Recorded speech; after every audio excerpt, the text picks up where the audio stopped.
ұстаз Нұрсұлтан Рысмағамбетұлы.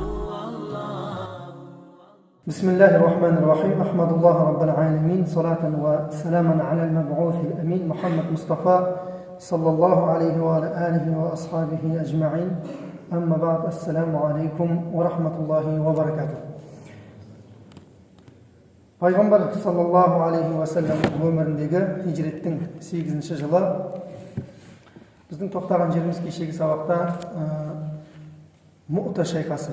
Айттық, Муъта шайқасының әсері бүкіл араб жазирасына, оның ішінде сыртқы мемлекеттер, Византия, Парсы империяларына не болды?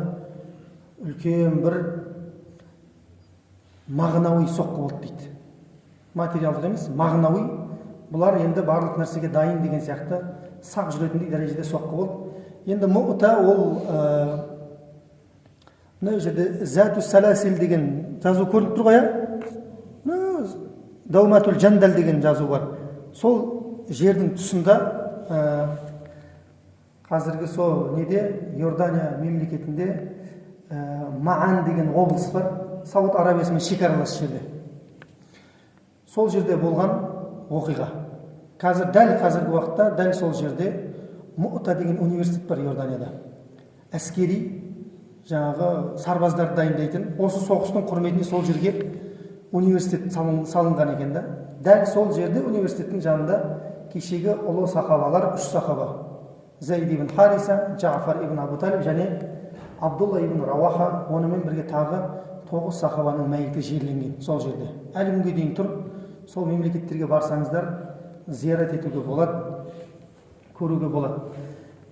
Енді бүгінгі біздің сабағымыз, бір нәрсені айтып кетейін. Демек біз кеше өткен сабақта білгеніміз, Халид ибн Валид радиллаху анху қай соғыста Алланың қылышы деп аталған екен? Муъта шайқасында екен, Осы ұмытып қалмайық. Халид ибн Валид радиллаху анху Муъта шайқасында Алланың сынбайтын қылышы деген атқа ие болған екен. Енді сол жорықтан келгеннен кейін арада бір ай, бір жарым ай өтер-өтпестен сахабалар сәл өздеріне келгеннен кейін Пайғамбар саллаллаху алейхи ва салламға қарсы, оның сахабаларына қарсы араб жазирасының жаңа Зату Саласил деген жерде жазылып тұрған жерінде Қудаға деген үлкен тайпасы бар арабтардың. Ең үлкен тайпалардың бірі Қудаға тайпасы. Сол тайпа кеше Византияға қарсы Муъта шайқасына барған кезде аз-маз жәрдем берген екен мұсылмандарға қарсы. Оның үстіне хабар жетті, пайғамбар бұлар жайлап мұсылмандарға қарсы әскер жинап соғысқа дайындалып жатыр деген хабарды есітті дейді. Пайғамбар саллаллаху алейхи ва саллам Амр ибн Ас кеше ғана исламды қабылдаған, әлі бірнеше ай өткен жоқ исламды қабылдаған. Амр ибн Асқа айтты радиллаху анху: "Ей Амр, деп, маған азғантай уақыттан кейін жолығып кетші, жеке шаруамыз бар" деп айтты дейді. Сонымен Амр ибн Ас бұл қандай нәрсе екен деп күтіп жүрдім дейді. Пайғамбар салсам босадау деген кезде барсам ол мешітте тахарат алып отыр екен дейді. Дәрет алып отыр екен дейді пайғамбар саллаллаху алейхи ва саллам. Сонда менің үстіме қаратты: "Ей Амр, дейді, сен жақсылап мықты киімдерің мен сауыттарыңды дайында" деп айтты дейді. Мықты киімдеріңді, сауыттарыңды, бүкіл құрал саймандарыңды дайында, мен сені соғысқа үлкен бір жорыққа басшы етіп жібермекшімін дейді. Сонда Амр ибн Ас радиллаху анху толқып кеттім дейді да. Енді кеше ғана ғой исламды қабылдаған, бірден осындай нәрсе. Амр ибн Ас радиллаху анху толқып кеттім. Сонда пайғамбар саллаллаху алейхи ва саллям айтты дейді: "Ей Амр, ешқандай саспа, Алла тағала саған амандық береді" деп айтты дейді. Алла тағала саған амандық береді және Алла сені үлкен олжалармен сүйіншілейді дейді. Сонда Амр ибн Ас: "Мен айттым" дейді, "Алланың елшісі, жақсы, Алла маған амандық берсін, бірақ мен олжалар үшін, дүние үшін исламды қабылдаған жоқпын" дейді. Мен дүние үшін исламды қабылдаған жоқпын, Алланың елшісі дейді. Мен Алланың елшісіне рағбатан, яғни жақсы көргендіктен, Алла және оның елшісін жақсы көргендіктен хидаятқа, исламға келдім дейді. Мал дүниені мақсат етіп тұрған болса, бұның пайғамбар енді біледі ғой бұл кісінің бұрыннан қандай адам екенін. Сонда пайғамбар саллаллаху алейхи ва саллям айтты: "Ей Амр, деп, "Ни'мал малу ас-салихи лил мар'i ас-салихи" ізгі құлдың, ізгі жігіттің қолындағы мал дүние дейді, қандай жақсы мал дүние деп айтты дейді. Яғни сен енді бұдан былай ізгі адамсың, Амр дейді. Егер саған мен айтып жатсам, үлкен олжаларды олжалайсың деп, демек сен ол ақшаны ауаға шашатын адам емессің дейді. Көрдіңіз ба? Ақшаны жұмсай алудың өзі не екен? Ақшаны дұрыс жұмсай алудың өзі бір ілім бұл. Байлар көп, дұрыс па? Ақшасы барлар көп, бірақ не? Ақшаны кім қай жерге жұмсап жатыр? Сол мәселе сонда ғой. Сондықтан пайғамбар адам аяғы жыбырламайды, малды қаяқтан тапқандығын және қайда жұмсағандығына есеп бермейінше дейді пайғамбар саллаллаху алейхи вассалам. Қалай таптың және қайда жұмсадың дейді. Міне соны айтып жатыр, ізгі жігіттің қолындағы мал дүние қандай жақсы мал дүние дейді. Демек ол қай жерде Алланың разылығы бар, қай жерде мұсылмандарға көмек бар, сол жерге жұмсай алады деген нәрсе жатыр астында. Ақшаны бәрі табады, бірақ кім қайқа жұмсайды деген сұрақ. Міне осылай айтты, сөйтті де пайғамбар саллаллаху алейхи уассалам 30 жігіт, 30 атпен 300 сахабаны қосып берді дейді. Амр ибн Асқа 10 күн жүрді дейді ғой ат жаңа немен. Ана Затус Саласил деген жерге жеткенге дейін Мәдинадан 10 күн жүрді дейді. Амр ибн Астың сондай тактикасы сондай дейді да, күндіз демалады екен бірдеңелерді тасалап ше, күндіз жүрмейді екен. Өйткені күндіз былай-былай жүріп жатқан адам көп, ана қарақұрым адамды көрсе, "Ох, Мұхаммедтің әскері бір жаққа қарай бара жатыр" деген әңгіме тарап кетеді дейді. Сөйтіп түнделетіп жүреді дейді. Сахабаларды түнімен жүргізіп отырады да, күндіз бір жерден жаңағы тасалау жерге апарып демалдырып алады дейді. Түнімен жүреді, күндіз демалдырып алады. 10 күн осылай барды дейді. Олардың күтпеген жерінен Амр ибн Ас радиаллаху анху 300 сахабамен кіріп барды, бірақ сөйтсе ол жарықтықтар шынымен дайындалып жатыр екен да. Не деген қара қорым жаңа шеті көрмейтін әскер дейді жаңағылар. Амр ибн Ас қайтадан кейін қарай қайтты да пайғамбар саллаллаху алейхи уассаламға хат жазды дейді. Дереу я Алланың елшісі, бізге көмек керек деп айтты. Негізі Амр ибн Астың жанында осы тұрғанда Абу Бакр, Омар бәрі жүр мына жерде. Сонымен пайғамбар саллаллаху алейхи уассалам хат дереу барды. Пайғамбар саллаллаху алейхи уассалам 200 сахабамен тағы да қосымша көмек жіберді дейді. 500 сахаба. Оның басшысы Абу Байда Амр ибн Жаррах, жәннатпен тірі күнде сүйіншіленген Абу Байда ибн Жаррах деген сахаба бар. Әрбір үмметтің сенімді адамы бар.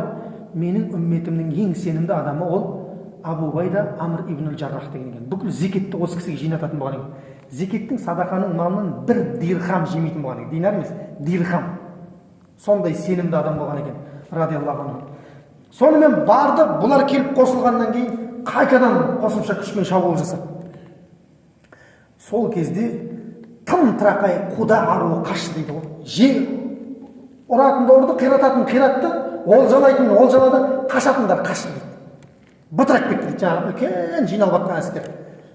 Сол жерде бірнеше күн тұрақтады. Сонда намаздың уақыты болды дейді. Сол кезде Амр жаңағы Абу Байда Амр ибн Жаррах бар ғой, екінші келген, екінші 200 топты бастап келген. Сол жайлап қамат түсіргеннен кейін имамдыққа шығып жатқан ғой.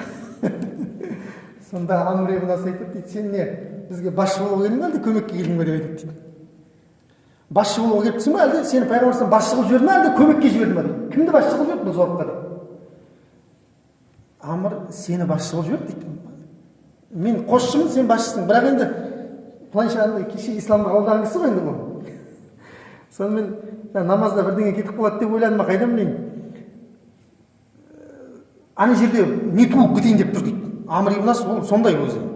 Айтқан істейтін адамда екі арада кикілжің туылайын деп тұр. Сонымен Абу Байда Амр ибн Жаррах, Абу Байда радиаллаху анху, Амр сен шыға бер деп айтты дейді намазға.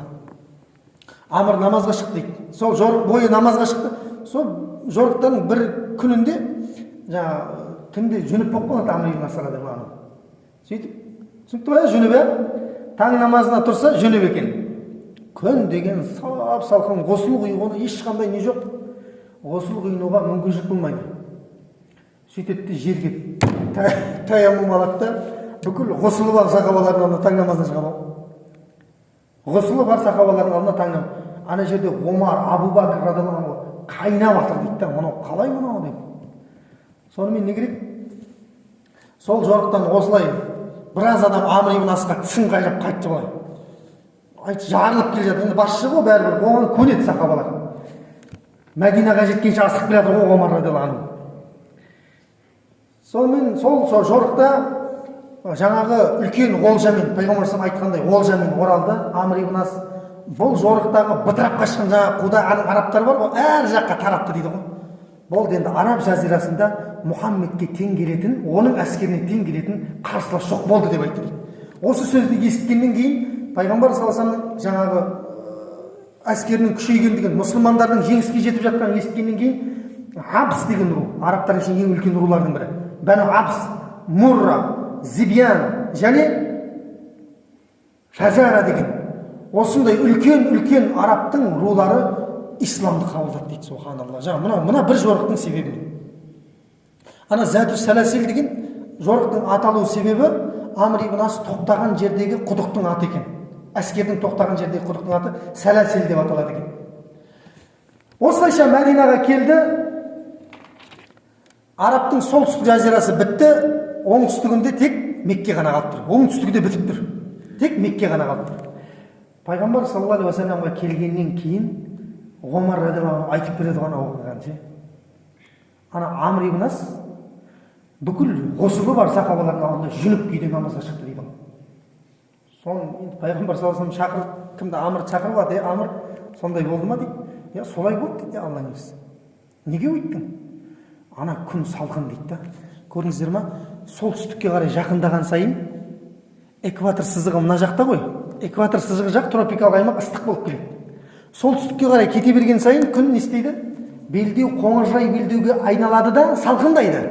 Түндері салқын, Шам жерінің түндері салқын өлтіріп жібереді кәдімгідей. Біздің оңтүстік Шымкент не жақтың түндері сияқты.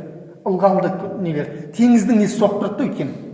Теңіздің ылғал ауасы соғып тұрады. Алланың елшісі мен мына аятқа сүйендім дейді ғой. Өздеріңді өлтірмеңдер деген аятқа дейді. Өздеріңді өз қолдарыңмен өлтірмең деген. Ана жерде ғұсыл алатын болсам мен дейді, ауырып қалатын сияқты болдым дейді. Сөйтіп шықтым дейді. Сонда пайғамбар саллаллаху алейхи вассалам жымиды да қойды дейді болды. Атылып жатқан жаңағы сахабалар не істеді? Болды. Тыныштап қалды. Неге? Өйткені бұл нәрсе дұрыс екен. Бұл нәрсе сүннет екен. Ана қараңыз. Не ол сүннет деген? Сүннет деген жол деген. Тікелей аудармасы жол деген. Яғни пайғамбар саллаллаху алейхи вассалам көрсеткен жол сүннет деген. Бізде сүннет деген тек піштіру деп ойлайды ғой сүннет деген. Жоқ, сүннет деген пайғамбар саллаллаху алейхи вассалам көрсеткен жол. Енді қараңыздар, не ол сүннет деген десек, сүннет дегеніміз пайғамбар саллаллаху алейхи вассаламның айтқан нәрселер. Істеңдер, бүйтіңдер, сөйтіңдер деген. Дұрыс па? Бұл сүннет. Және пайғамбар саллаллаху алейхи вассаламның көрсеткендері. Үшіншісіне пайғамбар саллаллаху алейхи вассаламның келіскені дейді. Сүннет не осындай болады екен. Пайғамбар саллаллаху істеңдер дегені және көрсеткені өзінің, дұрыс па? Көрсеткен нәрселер сүннет қой пайғамбар саллаллаху. Өзі істеген яғни, өз. Үшіншісі не екен? Келіскен нәрсесі екен. Мына іске келісіп тұр ма пайғамбар саллаллаху алейхи вассалам? Демек, ол жақсы дұрыс нәрсені істет деген нәрсені білдіреді екен. Үндемеу келісімнің белгісі ғой. Шариғатта қыз бен жігіт некелесетін кезде қыз үндемесе келіскендігінің белгісі бар. Махаббат жағын айтып қойын. Осылайша мінекей Зату Саласил жорығы бітті. Енді бұл жорықтан бірнеше ғибраттарды алуға болады дейді.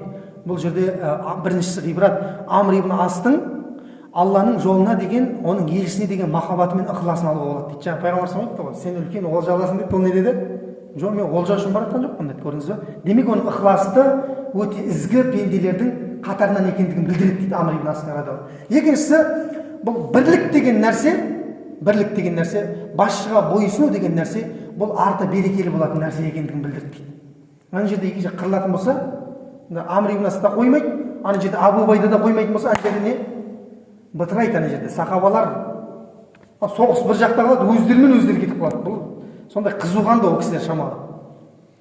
Және Амр ибн Астың бұл жорықта көрсеткендігі дейді, мұсылмандардың әрқайсысының жаңағы өмірінің құнды екендігін дәлелдеді дейді. Яғни біз күндіз жүріп мұсылмандарды бірдеңеге соқтырып алмайық, түнделетіп жүріп күндіз демалдырайық деп Амр ибн Ас осындай тактиканы қолданғандығы бұл әрбір мұсылманның өмірінің құнды екендігі Амр ибн Астың құзырында тағы бір дәлелдендіреді.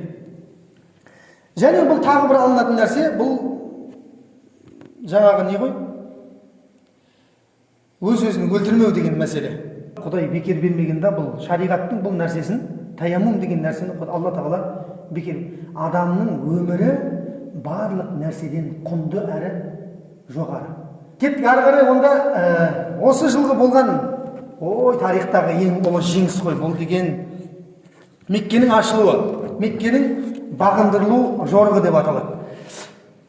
Бұл ұлы жеңіс, тарихтағы ең ұлы жеңіс. Біз хижреттің 6-шы жылы Худайбия деген келісім түзгенбіз меккелік мүшриктермен.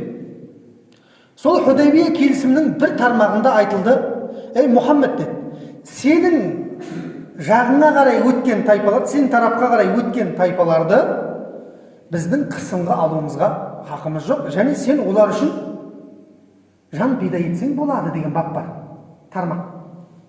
Біздің тарапқа өткен адамдарға сенің қысым қылуға хақың жоқ, біз олар үшін жаға жыртсамыз деген тармақ бар еді. Күндердің бір күнінде Бәну Бәкір менен Хузаа деген тайпа болған. Осы Мекке мен Мәдинаның ортасында өмір сүретін тайпалар Бәну Бәкір және Хузаа. Бәну Бәкір тайпасы бұл Құрайш жаққа қарай өткен, сол келісімнен кейін. Біз осы меккеліктермен бірге боламыз деді. Ал Хузаа деген тайпа біз Мұхаммедпен бірге боламыз деді ғой. Саллаллаху алейхи уассалам. Осылайша хижреттің 8-ші жылы Шаабан айында Науфал ибн Мағауия деген Ад-Дейли деген кісі, бұл Бәну Бәкір тайпасының кісісі. Бәну Бәкір кімдікі? Құрайштікі, меккеліктердікі. Бұл сөйтсек баяғы қалып қойған іштерінде бір не бар екен, жаңа надандық дәуірінде. Бұрын Бәну Бәкір тайпасы мен Хузаа тайпасы соғысып жүре дегенде үнемі. Сол бір от қалып қойған, соны біреу келіп ортасын өртей жібереді ғой. Сонымен не керек? Уәтир деген бір жаңағы құдықтың басында Хузаа тайпасының бір топ жігіттері дем алып жатқан кезде жаңағы Бәну Бәкір тайпасының адамдары Нуфайл деген кісі бастаған өтіп бара жатып аналарды көреді де баяғы оты қайнап кетеді ғой, есіне түсіп кетеді бірдеңелер. Сөйтіп ұйықтап жатқан адамдарды келіп өлтіріп кетеді ғой. Қашқаны қашып үлгереді, қаша алмаған сол жерде бауыздайды барлығын жаңағылар. Ана қараңыздар, не деген опасыздық. Сонымен бұлар қаққа қарай қашады. Қорғайтын жалғыз Қағба бұларды. Өйткені Қағбаның айналасына харамның территориясы деп айтылады. Ол жерде адам өлтіру, ұрлық харам ол жерде. Қағбаның айналасына, территориясына кіреді де, Науфал, Құдайдан қорық енді дейді ғой. Болды, Құдайдан қорық, біз харамның территориясына кірдік дейді ғой. Сонда ана Науфал бар ғой, оңбаған айтқан сөзін қара. Бүгін Құдай жоқ деп айтады дейді. Бүгін Құдай жоқ, енді сендер не болды? Бұл жерге кіріп, жаңа өзің жігіттерін айтады дейді да, мыналардың сөзіне сенбеңдер, өштеріңді ала беріңдер, бүгін Құдай жоқ, осы жерде ұрлық істеп жүрдіңдер ғой сендер, Бәну Бәкір деп өзің жігіттерін айтады дейді. Харамның территориясында ұрлық істеп жүрдіңдер ғой сендер. Енді бүгін не адам өлтіруге қорқып қалдыңдар ма? Жасай беріңдер, барлығы бір күнә ғой дейді. Сол жерден сәждеде рукухта тұрған жерлерінен бауыздап шығады жаңағылар ше. Сонымен араларында жаңағы Амр ибн Сәлим деген кісі Хузаа тайпасынан 40 жігітті алып аман есен алып шығады да сонымен Мәдинаға қарай ұшады. Кімге барады? Одақтасына барады. Пайғамбар саллаллаху алейхи ва салламға бара жатыр. Мәдинаға қарай келеді. Мәдинаға кіріп келген кезде андай ентігіп жүрегі ұшқан күйде кіреді да Пайғамбар саллаллаху мешітте отыр екен, орнына отырмайды дейді. Тұрып тұрған күйде айтты дейді: "Я Алланың иесі, аналар бізді бауыздап жатыр" деп айтады дейді. Сөйтсек жарықтық, ана Құрайш бар ғой, түнделетіп барып аналарды бауыздаған кезде біраз қару жарақпен жігіттерін көмекке жіберген екен ғой. Біз де сендерге көмектесейік, жаңағы қапыда қалып қоймайық деп.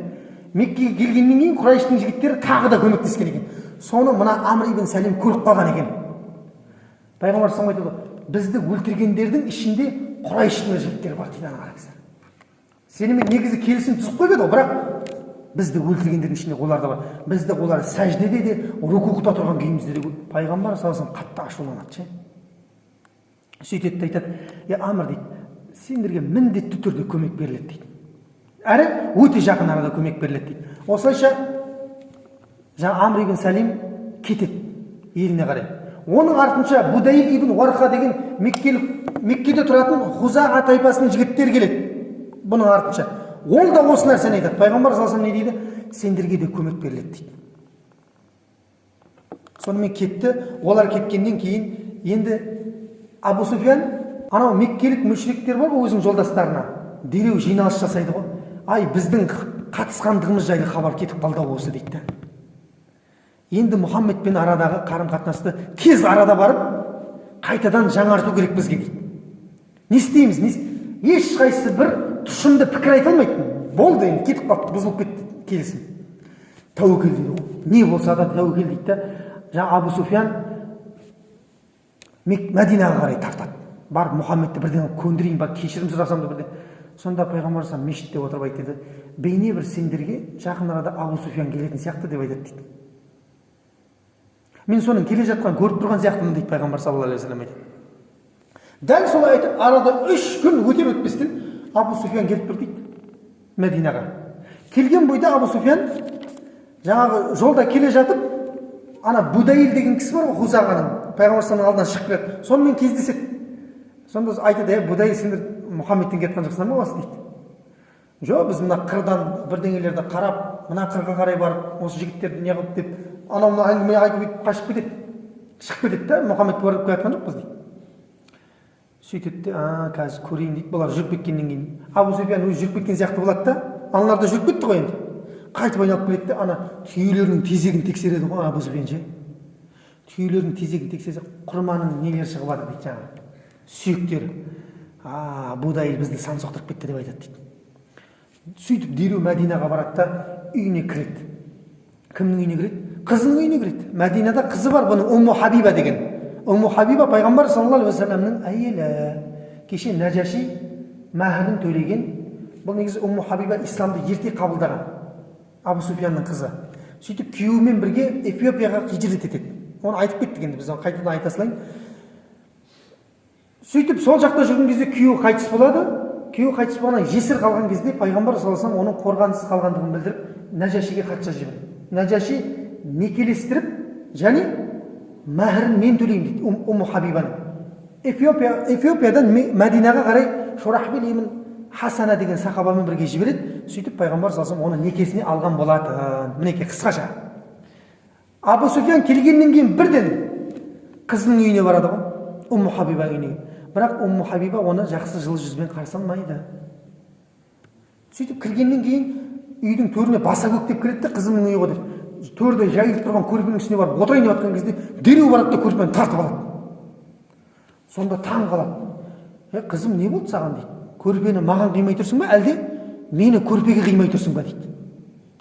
Сонда Умму Хабиба анамыз айтады, бұл көрпеге отыратын кісі Алланың елшісі дейді саллаллаху алейхи вассалам. Сондықтан сенің бұл көрпеге отырғаныңды қаламайын дейді. Сен таза жаңағыдай кері кеткен қыз екенсің ғой дейді. Сорың құрған бір қыз екенсің деп үйінен ашуланып шығып кетеді қызының үйінен. Енді бұл кісінің 21 жыл бойы пайғамбар саллаллаху алейхи вассаламға істемеген жоқ мына кісінің бар ғой, Абу Суфиянның. Иман менен имансыздықтың арасын айырып тұрған нәрсе көрдіңіздер ма? Енді былай ол әкесін жек көргеннен істеп жатқан жоқ негізі Умму Хабиба анамыз. Бірақ зуруф дейді ғой, жағдай солай болып тұр да. Алла елшісі отыратын көрпеге бұл кісінің отыруы әзірше не емес, рұқсат емес. Осылайша бұл жерден шығады да пайғамбар саллаллаху алейхи вассаламның алдына бармай тұрып бірінші Абу Бәкірге барады екен, радиаллаху анху. Абу Бәкірге барып, Абу Бәкір, сен осылай енді не қыл, біздің арамызға түс. О, Абу Бәкір, мен бірден кесіп айтайын дейді саған, мен олай істей алмаймын дейді. Сен басқа біреуге барасың ба, мен бірден олай істей алмаймын дейді. Сөйтеді де болмағаннан кейін пайғамбар саллаллаху алейхи вассаламға барады ғой. Алланың елшісі, Мұхаммед, осылай деген кезде пайғамбар саллаллаху алейхи вассалам қарамайды Абу Суфиянға. Олай теріс бұрып қалайды. Мына жағына келіп әңгіме айтады жаңа Абу Суфиян. Біз осылай қателесіп. Пайғамбар саллаллаху алейхи вассалам жауап бермейді. Шығып алады да Омарға барады. Омар, сен не қылсай бірдің арамызға біздің түс. Сонда Омар радиаллаху анху айтады, мен сендер менен пайғамбар саллаллаху алейхи вассалам арасына өліп қалсам да түспеймін дейді да. Керісінше маған мен қазір бір сылтау іздеп тұрмын дейді да, сендерге қарсы соғыс ашуға дейді. Тұрған жерімде құрт жіберейін ба деген сияқты әңгіме айтып тұр Омар радиаллаху анху. Айтпа маған ондай нәрселерді дейді. Ол жерден шығады да, енді кімге барам? Алиге барайын дейді. Али радиаллаху анхудың үйіне барады. Алидің үйіне барса, Фатима анамыз бар, жаңа Алидің әйелі, және Хасан бар ғой, пайғамбардың немересі Хасан. Сол ойнап жүр екен, үйіне кіреді де Алиге айтады: ой Али, сен бізге енді ортаңа қорған қылып ал бізді. Мен олай істей алмаймын дейді. Алла елшісіне қарсы бұл нәрсені мен істей алмаймын. Сонда Фатимаға келеді де: Фатима, сен Хасан ұлың бар ғой, Хасан, сол бізді қорғауына алсыншы дейді да. Бұл қарасаң, пайғамбарымызға ең жақын адамдармен шығып, Хасанды қалай жақсы көретінін біледі ғой пайғамбарымыз. Хасан бізді қорғауына алсын дейді. Қорғауына алсын деген сөз болды енді, ол қорғауына алатын болса ештеңе болмай қалайын дейді ғой. Қорғауына алсын, бірақ жақын арадағы болашақта дейді, бұған бүкіл арабтың билігін береміз дейді Хасанға дейді. Ана қара, әңгімені қара. Сонда бұл бала әлі адамдарды қорғанға алуға дайын емес дейді Фатима радиаллаху анха. Сөйтеді де Алиге келіп айтады: Али, енді бізге қандай не айтасың? Енді сен шамалы жұмсақтау қабылдаған сенсің ғой, мен қандай бір ұсыныс айтасың, пікір айтасың бізге деген кезде менің ойыма дәл қазір ештеңе келіп тұрған жоқ дейді.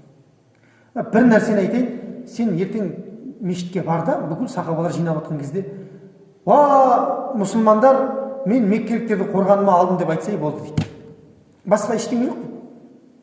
Сонда бірдеңе өзгере ме дейді. Ештеңе өзгермейді дейді. Енді бос кетпе деймін, бірдеңе айтып қайт деп айтым дейді.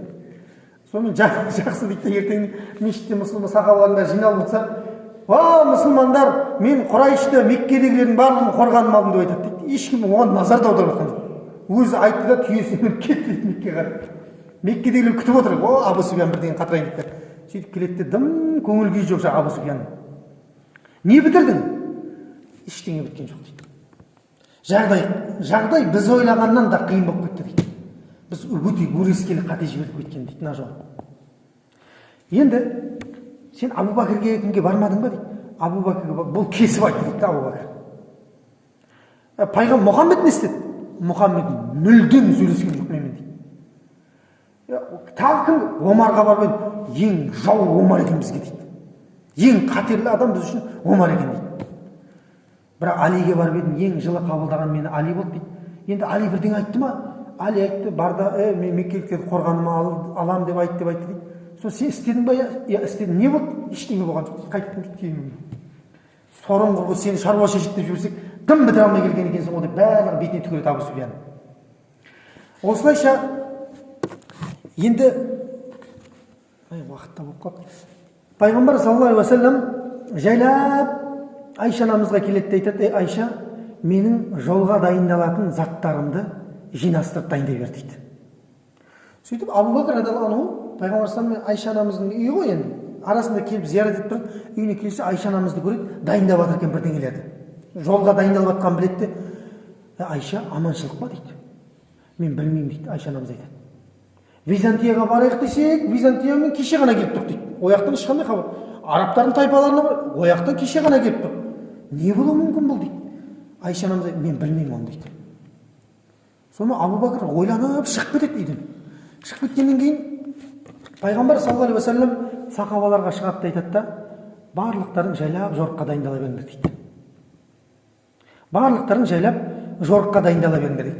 Осылайша Хижреттің 8-ші жылы Рамазан айының алғашқы күндерінде пайғамбар саллаллаху алейхи ва саллям Батн Идам деген жерге, Мекке мен Мәдинаның ортасындағы бір мекеннің аты.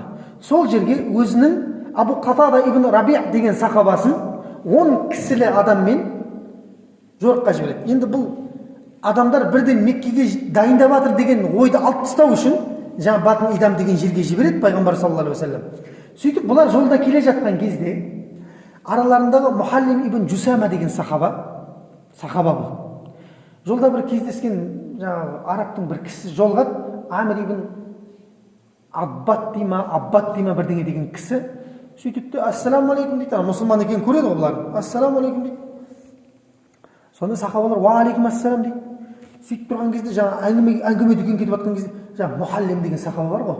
Мына мен жаңа сәлем берген кісімен бұл исламды қабылдамаған әлі, бірақ сөзге келіп қалады ғой екеуі.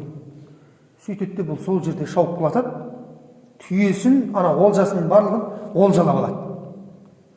Бұл хабар пайғамбар саллаллаху алейхи ва саллямға жеткен кезде Алла тағала аят түсіреді: сендерге сәлем берген кісіге дейді, мал дүниесін көздеп, оның олжасын алмаңдар.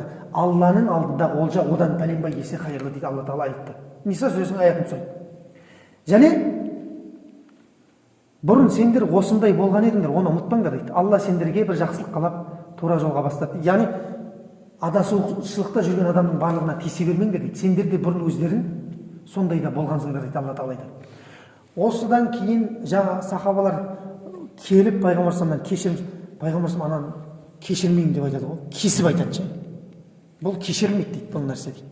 Сәлем берген адамды өлтіріп кешірілмейді дейді. Сонымен жаңа мұхаллимнің тайпасының жігіттерінің барлығы өтініп жүріп әрең дегенде пайғамбар саллаллаху алейхи вассаламның кешірімін алған екен да. Сонымен не керек? Бұл енді жаңа кешірім кейін болған нәрсе, сол жерде күтіп тұрады ғой. Жаңа сахабалар сол жерде күтіп тұрады. Пайғамбар саллаллаху алейхи вассалам күндердің бір күнінде жаңағы жорыққа дайындалыңдар дегеннен кейін Жабраил алейхиссалам келеді де айтады: ей Мұхаммед дейді, сенің араларындағы біреу пәлен деген әйелмен дейді хат беріп жүріп жатыр Меккеге дейді. Ана қараңыздар, Меккеге хат беріп жүріп жатыр дейді. Сендердің ойларың жайындағы, жоспарларың жайындағы хабарды баяндаған дейді. Пайғамбар саллаллаху алейхи вассалам Али ибн Абу Талибті, Зубайр ибн Ауамды, Миқдат ибн Амр радиаллаху анхуды және Абу Марсад әл-Ғанауи деген 4 сахаба, төртеуі де мықты. Миқдат деген ішінде не деп жаңағы бір өзі 4000-ға сәйкес келетін адам деген атқа ие болған екен да. Бір өзі 4000 адамға сондай ұлы сахабаларды дайындайды да, осындай деген жолда бір әйел адам кетіп бара жатыр, сода хат бар, табыңдар дейді. Сол хатты жазған кісі пайғамбар саллаллаху алейхи уассаламның ең ұлы сахабасы. Ана хатты меккеліктерге жазып жатыр да, сендерге Мұхаммед келе жатыр әскерімен, пайғамбар дайындалыңдар деген хат ішінде. Енді сол сахаба, бұл Бәдірге соғысқа қатысқан сахаба, жәннатпен сүйіншіленген сахаба, осындай неге барып жатыр? Опасыздыққа барып қойған екен, шамалы кішкентай бір қателікке барып қойған екен да. Бірақ енді ол сахабаны мен айтпаймын, ертеңгі сабақта айтамын иншалла. Ол хаттың ішінде не жазылғандығы, қалай болатындығы, одан кейін не болатындығы иншалла ертеңгі сабақта айтады. Субханакаллахумма ва бихамдика, ашһаду ан ла илаха илля анта, астағфирук ва атубу илейк. Алла разы болсын баршаңызға.